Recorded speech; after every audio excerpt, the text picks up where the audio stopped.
say that all of our hearts, of course, are with the people of Uvalde, Texas, with the parents, with the children, with all the folks who said goodbye yesterday morning to someone they loved, not knowing that that goodbye would be their last.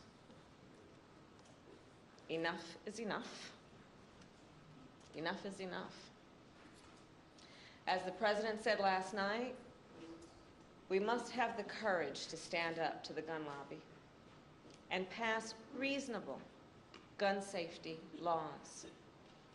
We must work together to create an America where everyone feels safe in their community, where children feel safe in their schools. And of course, that responsibility that we collectively have to ensure that all people feel safe in their community is what brings us together today. It is an honor to be joined by the families of George Floyd, Breonna Taylor, and many others. And I've met many of you before, and many times. And many others I am meeting for the first time. I am moved, as always, by your courage. You have felt so much pain, and you have endured unimaginable grief. You have experienced the anguish of losing someone you love and cherish. And yet, you are here, as you have been throughout the days of your grief, standing selflessly, full of grace and resilience, to speak up, to speak out, often against odds, great odds, to fight for a world where no one has to experience what you have been through. Your loved ones should be with us today. You should not have to mourn. You should never have had to mourn in order for our nation to feel your pain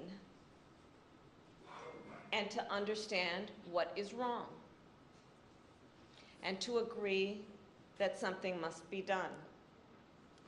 I know it is a particularly difficult day for the Floyd family. 2 years ago today, a brother, a son, a father was taken from you. We will never forget what happened that day. The eyes of the world, literally, were on what happened that day. And collectively, we remain horrified by what we witnessed. And we are here today in memory of George Floyd and all those we have lost to take action. The law enforcement officers of our nation, well, they swear an oath to protect and to serve. And the vast majority do so honorably. Yet we know, too often, when there is a use of biased policing and excessive force, when that occurs, it too often is not met with accountability. Denying equal justice, not just to individuals, but to whole communities, and therefore to our nation as a whole. Trust between law enforcement and the communities they serve is critical to ensuring public safety. And as many of you know, this is an issue I have worked on personally since my first days as an elected district attorney and as California's Attorney General. As a United States Senator, I, together with Senator Cory Book, Congresswoman Karen Bass, introduced legislation to advance much-needed reforms. That legislation would have ensured greater transparency and increased accountability. We later named it the George Floyd Justice and Policing Act. And it was passed. because of the strength of the leadership in the House of Representatives through the House of Representatives. However, last fall, Senate Republicans rejected the George Floyd Justice and Policing Act. They walked away from their moral obligation to address what caused millions of Americans to march in the streets. The critical need that a coalition of Americans were demanding, were pleading for in terms of reform and accountability. At the time, President Joe Biden and I, and all of us here, we made clear, and we vowed that we would explore every action available to us at the executive level to advance the cause of justice in our nation. In a moment, our president will sign an executive order that takes dozens of important actions to advance effective, accountable policing, to strengthen trust between law enforcement and the communities they serve, and to help us fight crime and promote public safety. This order will help protect our communities, and it will help keep members of law enforcement safe on the job. These actions are a result of input and collaboration from a broad set of partners, many of whom are here today, civil rights leaders, members of Congress, in particular members of the Congressional Black Caucus, and I see Madam Chair here with us today, leading law enforcement groups, and of course the families of the victims. We know this executive order will not take away your pain, and the pain of all those families who may not be in this room right now. We also know this executive order is no substitute for legislation, nor does it accomplish everything we know must be done. But it is a necessary and long overdue critical step forward. And once again, the President and I call on the United States Senate to pass the George Floyd Justice and Policing Act. And once again, we vow that we will do everything in our power to protect public safety, to support law enforcement, and to address this issue of racial injustice wherever it exists.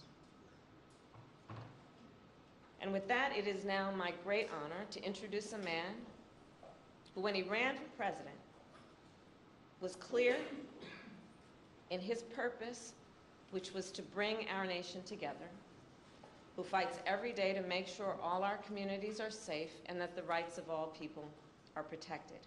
The President of the United States, Joe Biden.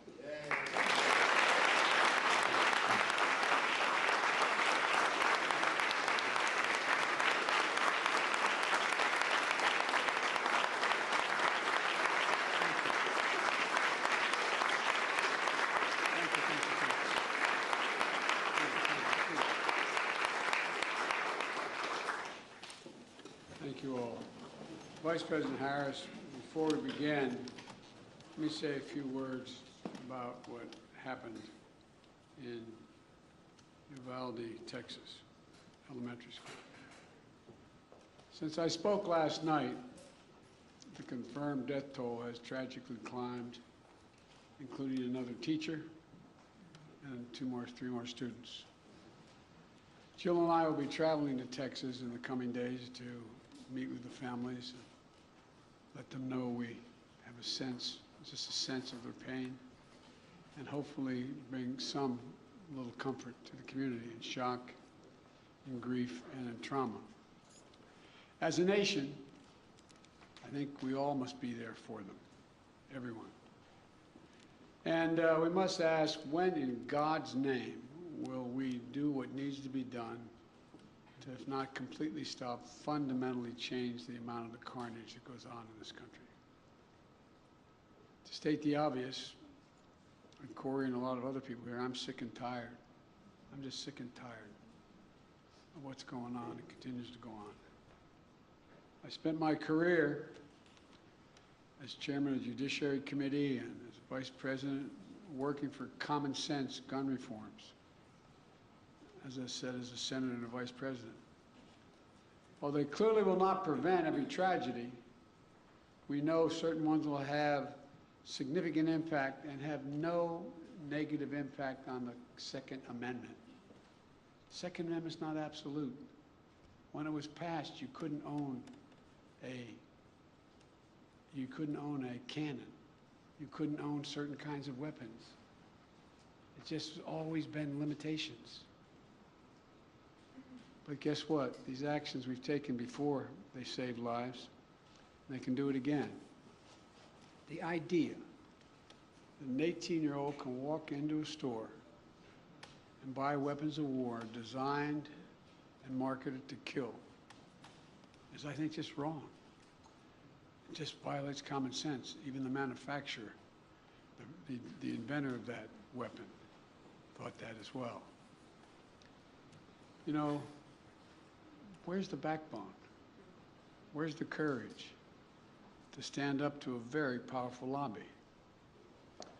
But here's one modest step. The federal agency that measures and ensures that gun laws are enforced and the Second Amendment is abided by, the Bureau of Alcohol, Tobacco, and Firearms Explosives, the AFT, has not had a Senate confirmation leader for 7 years because of these disputes. For 7 years, been out without anyone in charge.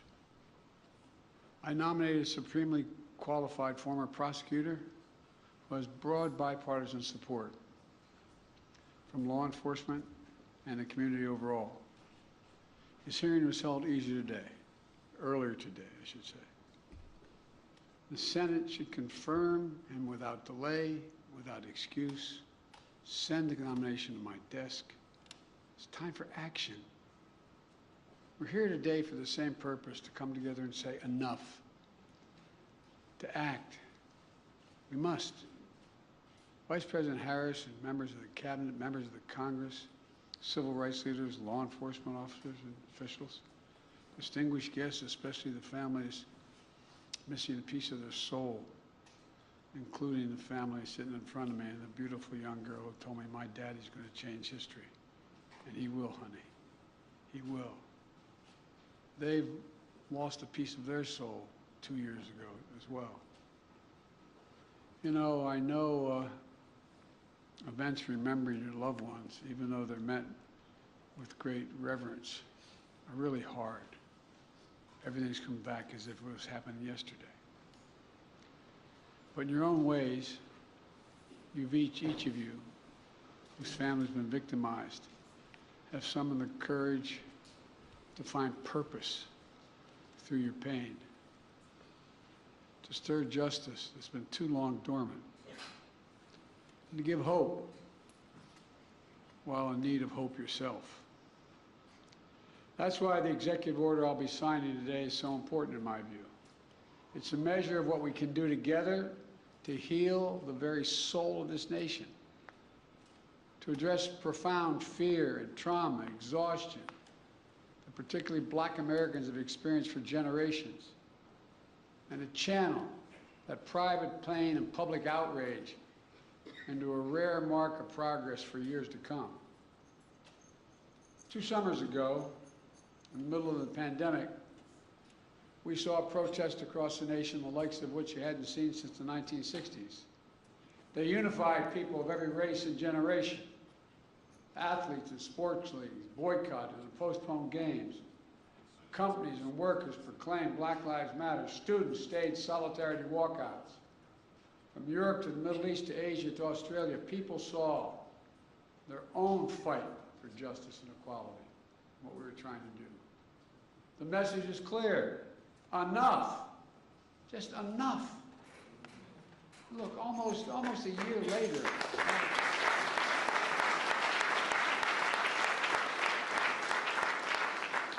Almost a year later, a jury in Minnesota stepped up and they found a police officer guilty of murdering George Floyd, with officers and even a police chief taking the stand to testify against misconduct of their colleagues.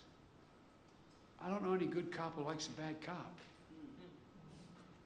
But for many people, including many families here, such accountability is all too rare. That's why I promised as president I would do everything in my power to enact meaningful police reform that is real and lasting. That's why I called on Congress to pass the George Floyd Justice and Policing Act. The Senate's in my desk. So I'm asked why I haven't done this executive order earlier. If I'd done it, I was worried it would undercut the effort to get the law passed. This is a call to action based on a basic truth. Public trust, as any cop will tell you, is the foundation of public safety. If they're not trusted, the population doesn't contribute, doesn't cooperate. Two sides of the same coin, inextricably linked. And the principles of fairness and equal justice are at the core of each of them. For the wheels of justice are propelled by the confidence that people have in their system of justice. Without that confidence, crimes will go unreported. Witness fear to come forward. Cases go unsolved. Victims suffer in isolation while perpetrators remain free. And ironically, police are put in greater danger. Justice goes undelivered. Without public trust, law enforcement can't do its job of serving and protecting all of our communities.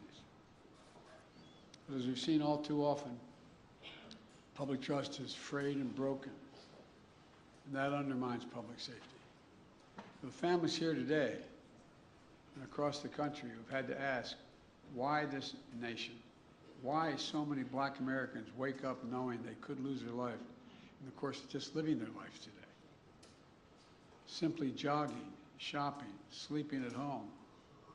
Whether they made headlines or not, lost souls gone too soon. Members of Congress, including many here today, like Senator Cory Booker and Congressman Karen Bass, alongside members of the Congressional Black Caucus, House and Senate Judiciary Committees, spent countless hours on the George Floyd Justice and Policing Act to find a better answer to that question. I sincerely thank you all for your tireless efforts, but they're not over.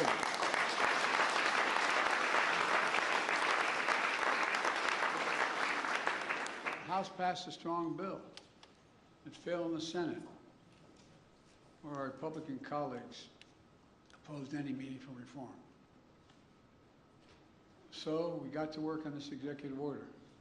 It was grounded in key elements of the Justice and Policing Act and reflects inputs of a broad coalition represented here today. Families courageously shared their perspectives on what happened to their loved ones and what we could do to make sure it doesn't happen to somebody else.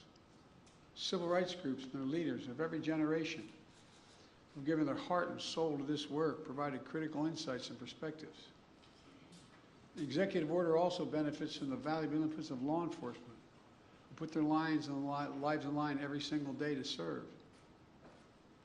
Now let me say, there are those who seek to drive a wedge between law enforcement and the people they serve. Those who peddle the fiction of public trust and public safety are in opposition to one another. We know that's not true, but it occurs.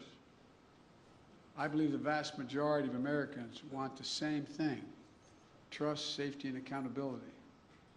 The vast majority of law enforcement risk their lives every day to do the right thing. Their families wait for that phone call every time they put on that shield. Just yesterday in Uvalde, brave local officers of Border Patrol agents intervened to save as many children as they could. Here today, I want to especially thank the International Association of Chiefs of Police, Fraternal Order of Police, as well as the National Organization of Black Law Enforcement Executives, the Federal Law Enforcement Association, the Police Executive Research Forum, Major Cities Chiefs Association, and others who stepped up and endorsed what we're talking about today. As divided as this nation can feel, today we're showing the strength of our unity. It matters. This executive order is going to deliver the most significant police reform in decades. It applies directly under law to only 100,000 federal law enforcement officers, all the federal law enforcement officers. And though federal incentives and best practices that are attached to it, we expect the order to have significant impact on state and local law enforcement agencies as well. Here are the key parts. First, the executive order promotes accountability. It creates a new national law enforcement accountability database to track records of misconduct so that an officer can't hide the misconduct. It strengthens the pattern and practice investigation to address systematic misconduct in some departments. It mandates all federal agents wear and activate body cameras while on patrol. Second, the executive order raises standards, bans chokeholds, restricts no-knock warrants, tightens use of force policies to emphasize de-escalation and duty to intervene to stop another officer from using executive force, just as occurred. It didn't occur, but people testified it didn't occur in George Floyd's case. And third, the executive order modernizes policing. It calls for a fresh approach to recruit, train, promote, and retrain law enforcement that tied to advancing public safety and public trust. Right now, we don't systematically collect data, for instance, on instances of police use of force. This executive order is going to improve that data collection. There's a lot more as well. The bottom line of the executive order includes reforms that have long been talked about or are finally implemented at a federal level. And it comes at a critical time. By building trust, we can strengthen public safety, and we can more effectively fight crime in our communities. And we can do one more thing. We can show what's possible when we work together. Look, I know progress can be slow and frustrating. And there is a concern that the reckoning on race inspired 2 years ago is beginning to fade. But acting today, we're showing that our dear friend, the late John Lewis, Congressman, wrote in his final words after his final march for justice in July of 2020. He said, "Democracy is not a state, it is an act. Democracy is not a state, it's an act, an affirmative act." Today we're acting. We're showing that speaking out matters, being engaged matters, and that the work of our time, healing the soul of this nation, is ongoing and unfinished and requires all of us never to give up, always to keep the faith. I close with this. Over 2 years now, for over 2 years, we've gotten to know one another and pray with one another, not figuratively, literally.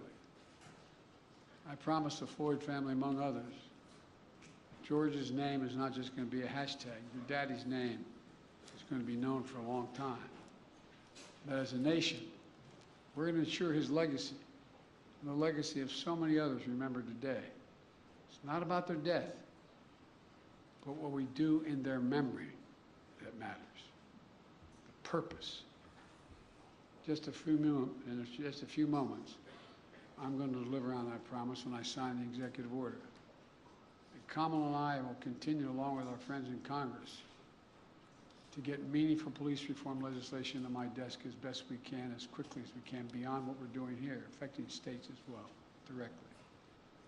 On this day, we're showing the America we know we're a great nation, because the vast majority of us are good people, and there's nothing beyond our capacity, nothing, when we act together as the United States of America.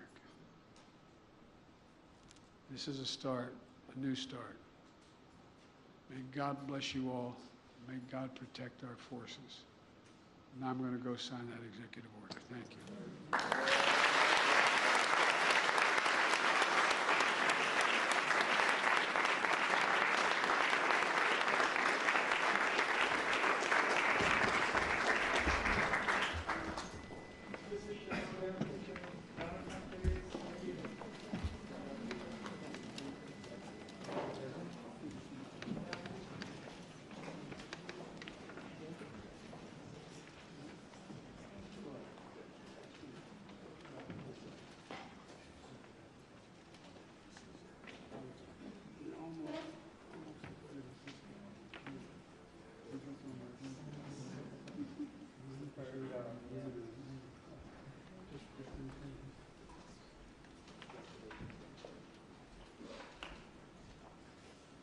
about to sign Advancing Executive Accountable Policing and Criminal Justice Practices to Enhance Public Trust and Public Safety. And since I only have one pen, you're all going to get a copy of this. I don't have to do one stroke at a time with each pen.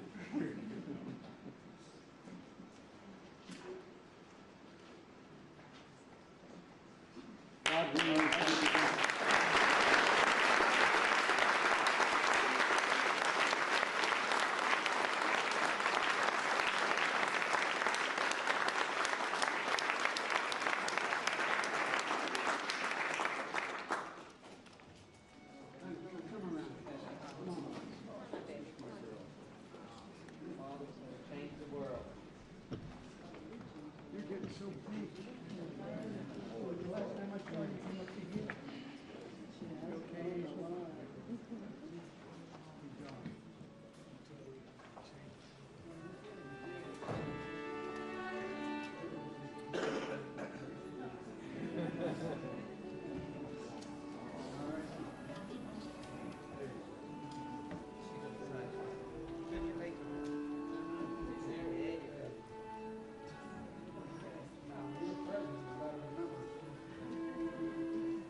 she told me when I saw her, and she was a little girl 2 years ago. Seriously, she pulled me aside and she said, "My dad